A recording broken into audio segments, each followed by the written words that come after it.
Got a job for you. Oh, but it's half-term. Mum. There's £1 in it for you both. Brill!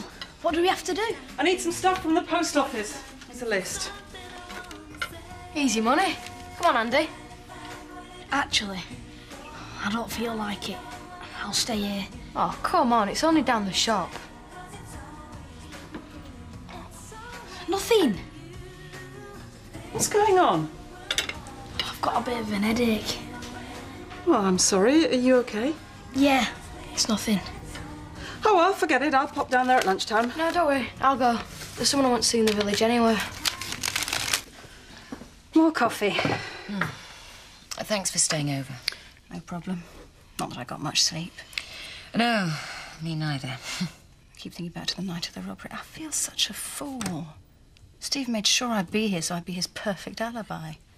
It's a bit of a high-risk strategy. That's why it's so clever. Steve disappears upstairs for half an hour and it never even occurs to me that he could be somewhere else. Hang on, aren't we letting our imaginations run away with us a bit? Kathy's identified him. That's the only explanation. But what if she's confused? I mean, what if it's a false memory brought on by the concussion? Why? Why would Kathy accuse Steve unless she was absolutely certain? Kathy isn't the malicious kind. I think you have to face it, Kim. Steve did it. No. Oh, Kim. I have done a lot of bad things. But when I married Steve, I thought, this is it. I'm safe. I don't have to fight and cheat and scheme anymore. I know. All this time, he must have despised me so much. You couldn't have known. Zoe, why did I marry him?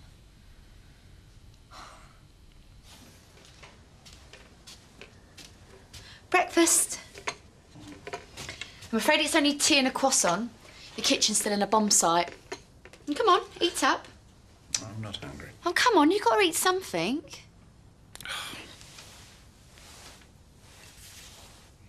Oh, this thing smells of smoke. Come on, it's not like you.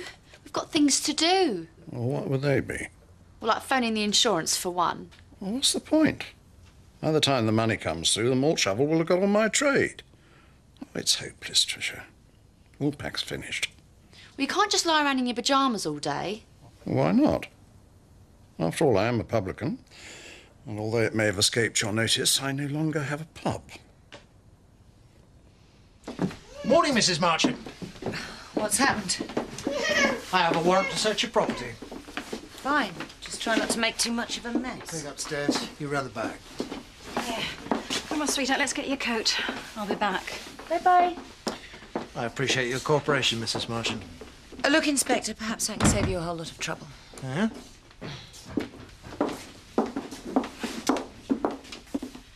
Steve's work diary, address book, floppy disks. They're all yours. The best man should be of harmonious disposition, tactful, witty, and sober. Sober? Oh, I'm sober when I enter the drink. A level-headed problem solver ready to take on a myriad of important tasks. How well, your first task can be to go into Alton and get me some plugs. What now? Talking about her butcher's nuptials? Hey, Dad, not in front of Lisa. Go on. Make yourself scarce. I hope you know what you're doing. How come we, Dad? Oh, no, you stay with me till I've done with you, lad. Lisa? Look, sit down. The Woolpack in the village hall? Well, I've checked it out. Grandad, Alan, can easily extend his licence to cover this place. Hmm. Well, it's just until he gets the pub done up again. A few weeks. I don't know. Well, Emmerdale needs its pub. It's the heart of the village. And my granddad needs it too. He's a broken man without the Woolpack. Well, that's all very lovely, but, what's in it for me? Or rather, the village hall, financially speaking. Well, name your price. 30% of all profits. To go to village hall funds, of course. Done. Thank you, Vicar. You don't know what this means. Look, I know why you're worried. I did fancy our Mandy. But that was ages ago. Are you sure? Yeah. It's just that, well, you seem very keen to marry Mandy. Too keen for my liking. I want to get us back in our home. You, me, me dad. I'm doing it for family. Well, maybe it's time the family did something for you and tried to find another way out of this mess. Look, Lisa, I know you mean well, but it's about time you and me dad stopped treating me like a kid. Started letting me make my own decisions. Nobody's an adult when it comes to love and feelings and broken hearts. I know. And look, I really, really wish I were marrying someone that loved me. You will one day, love. I know you will. But they're not exactly queuing round the corner, are they? Are they? So I might as well do something useful, haven't I? I mean, how long do you want to be sleeping at Betty's, eh? OK, Butch. I'll be OK. I will. Have you phoned the insurance? No, I was thinking of it. Well, I've got some great news. Yeah? The vicar said that we can use the village hall as a temporary pub, just until we get the wall pack done up again. Really? Well, I phoned the brewery and they said it's easy. You just got to apply for one of those thingy things. Occasional licence. That's the one, just like you would for a village fete. And I thought, while we're organising all that, we'll make things a bit more comfy up here. I'll move into Terry's room and we'll use the big room as a temporary lounge.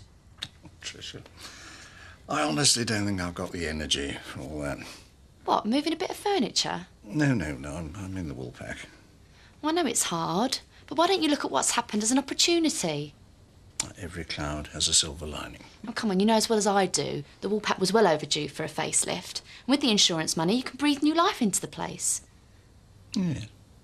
Yes, you may be right. So you'll phone the insurance then? Yes, I will. And then I'll phone the architect. Oh, that's better, Grandad. Thank you, my dear. You know, this village hall thing? Well, it wasn't my idea. Huh? Don't shout at me, Grandad. But it was Terry's. He was the one who suggested I went to the vicar. I would rather you didn't discuss the affairs of the wool pack with Terry. Oh, but he was only trying to help. Yeah, and use you to curry favour with me. I'm so disappointed in him. Oh, but Grandad... Tricia, I know you only meant to help, but you must understand that there is no way Terry will worm his way back into the wool pack.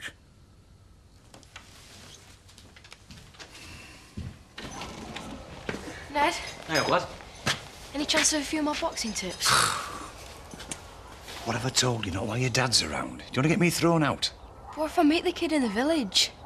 Listen, you've got what it takes. So unless you're 6'2" and 15 stone, you've nothing to worry about, have you? No, it's nothing like that. Right then. So all you need is confidence and nerve. Once you've shown him what you're made of, he won't push you around again. Right. Thanks, Ned. Hey, Robert. Yeah? If he's giving you too much trouble, don't be afraid to get your retaliation in first. You know what I mean? So why'd you tell Al it was my idea? I had to do something to make it up to you. What do you mean? Come off it, Terry. You know as well as I do. The fireworks, the lock-in. It was all down to me. Well, I were in charge. I could have stopped it at any time. Yeah, well, the least I could do was try and get your job back.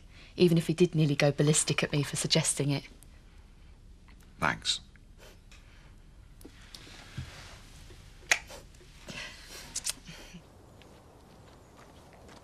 Oi, Donna! What do you want? I want you to leave Andy alone. Don't know what you're talking about. You're in Chelsea. I've seen you giving him hassle. So what? You're just a pair of bullies. Let him fight his own battles. It's supposed to be so hard. Leave him alone, or else. Or else what? You're gonna hit with your handbag? I'm warning you. Ooh, Mummy, I'm so scared. Not. Get lost. Didn't think boys were supposed to be afraid of girls. Ah!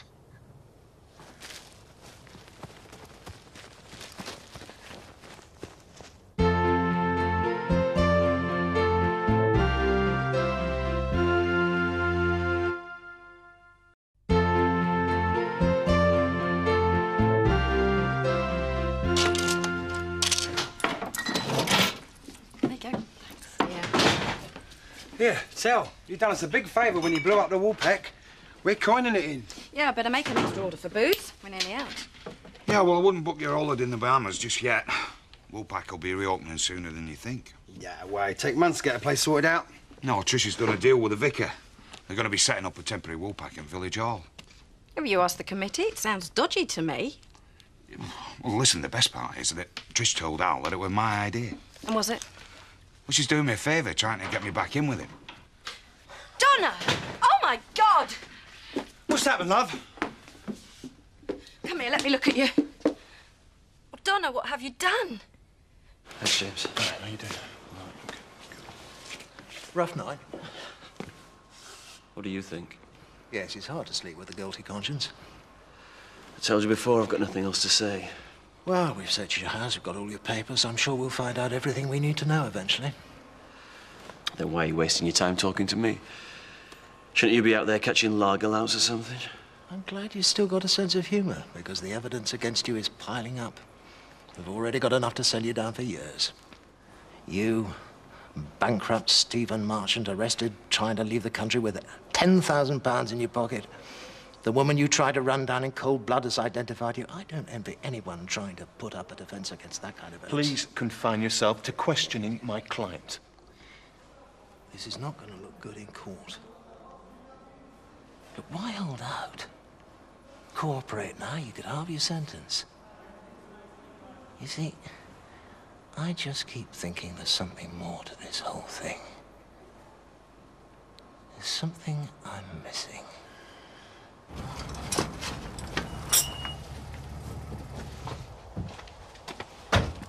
Oh, Viv. Nice to see you up here. Oh, I don't think so. What's going on? My little Donna is lying bruised and bleeding in our front room. Oh, I'm sorry. Who are you? What kind of mother are you, bringing up your lad to hit innocent little girls? What, you talking about Andy? Minding her own business she was, and your boy Robert came up and smashed her in the face. Robert? Practically knocked her out. I think there has to be some kind of misunderstanding. Well, I want compensation and an apology, otherwise I'm calling the police. Let me go and find Robert, get his side of the story, then I will come down to the village and I'm sure we can sort this out. Talking's no use. What he needs is a good hiding. That'll teach him not to go throwing his fists around. I think I better go and find Robert. Ned! What the hell have you been playing at? Chris? Sorry, I know you need those projections. I'll have them with you in an hour, I promise. It's nothing to do with that. No? It's Kim. Ah. I'm going to enjoy this. Now, run me through the list of charges, slowly. Then I can work out roughly how long she'll be behind bars. Well, they've charged Steve. He's in custody. Marvellous. Now, how about Kim? They've let her go. Well, I wasn't expecting them to refuse her bail. What with James? No, Chris, you don't understand. They're not going to charge her.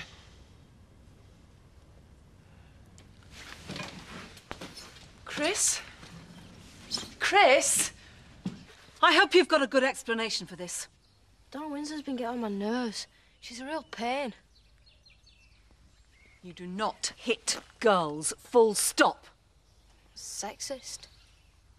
What? I thought I was supposed to treat girls the same as boys. Well, don't hit boys either. Oh, so I'm not even allowed to defend myself anymore. Andy, what do you know about this? Don't look at me. I've been in the house all morning. Right, you're grounded for the rest of half-term. Mum. And no pocket money. Till when? Till I say. It's not fair. Now, go into the house before I really lose my temper. Come back inside, Chris. It's too cold to sit out here. Can't believe it, Laura. She slipped through the net again. There's nothing you can do. It's a matter for the police now. What do they know? It's time to let go, Chris. I can't. Not while she's still around. I feel so damned helpless. Then let go. Why torture yourself? You're right. Maybe I should leave Emmerdale. Get this whole place, everything she's done, out of my mind. But if you leave, then she'll have won. Do you want that? No. I don't think I can bear this anymore. Every day, seeing her, constantly reminding me. You're tearing yourself apart, Chris. You have to let this go.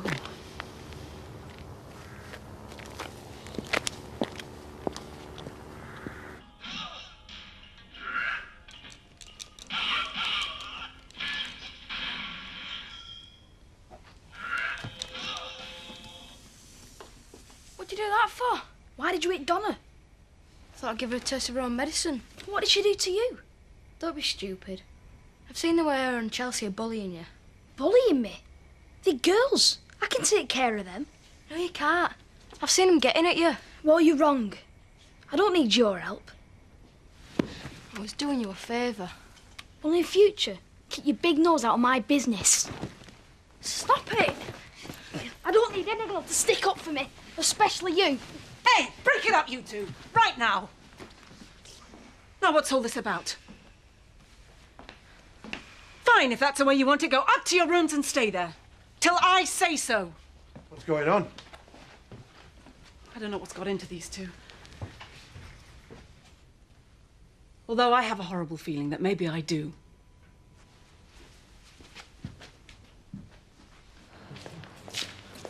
Hi. Look.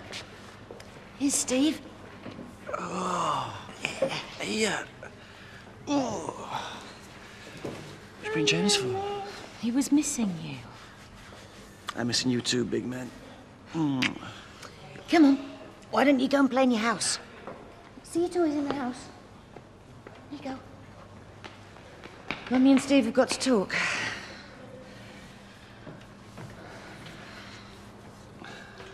Spaulding told me to search the house. I don't think they found anything, but they took all your stuff. I've been worried sick about you.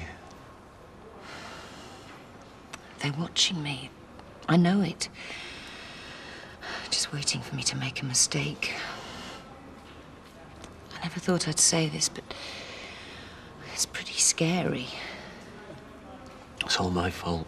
No. Yes, it is. I mean, it was a bright idea, was it, to steal the horse in the first place? I knew what I was doing when I got involved. We're in this together, Steve. That's the problem. Spaulding's looking for an accomplice. He's bluffing. They don't have anything. It's only a matter of time. Calm down. No, Kim, listen to me. I'm going to plead guilty. What? Wait, hear me out. If I make a statement, if I cooperate with them, it'll reduce my sentence and it'll take the heat off you. Are you mad? Look, Kathy's identified me. I'm going down anyway. You don't know that. Yes, I do. If I say I acted alone, they won't be able to touch you. I'll get 2 years maximum. I'll be out in 18 months, maybe 12. We'll still have the money. We can be together again, you, me, James.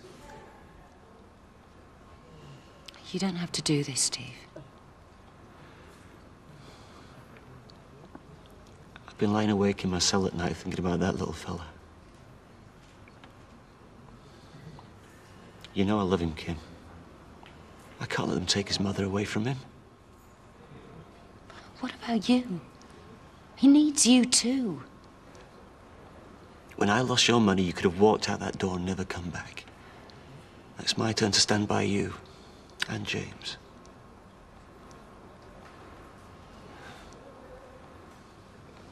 I love you, Kim.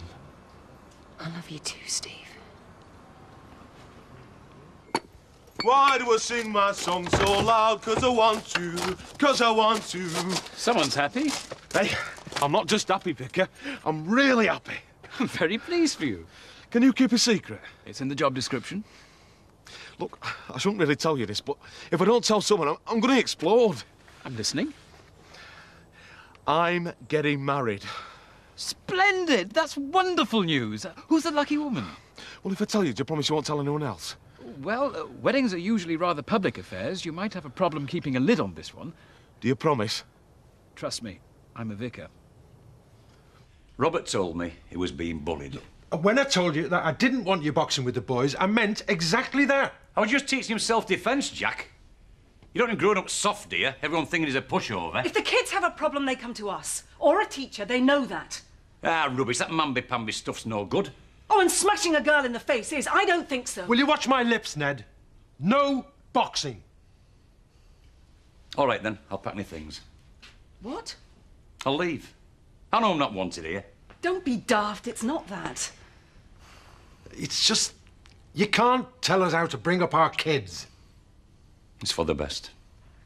Well, you do need to find your own place, you're right, but we're not going to chuck you out in the fields. No, you can stay here till you find somewhere else. Another couple of weeks will be fine, won't it, Jack? Yeah, a few more days. Thanks. So let me get this straight. You're marrying your cousin, Mandy, so you can get the money to buy your old house. That's it. It's brilliant, isn't it? Butch, how can I put this? Marriage is a holy sacrament. What's that? You make vows before God, and a loveless marriage displeases him. Who? God. Oh. And from what I hear, they're not much fun either. Yeah, but this is going to be different. You see, this won't be a loveless marriage. But you just said that... I know.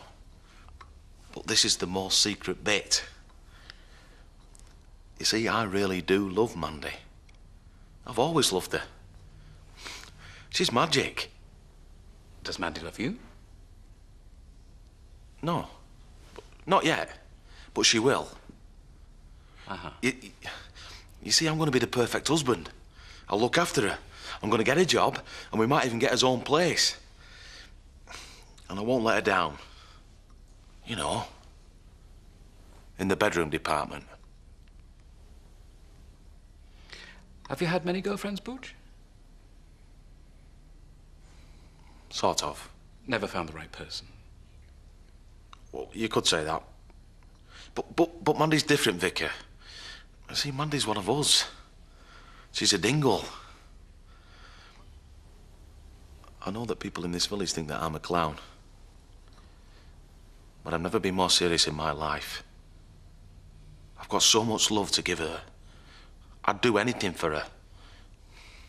I'll make her love me. Hang on. Does Mandy know how you feel? No. Butch, listen to me. No, but it doesn't matter. You see, in 6 months' time, Mandy Dingle is going to be the happiest wife in the Dales.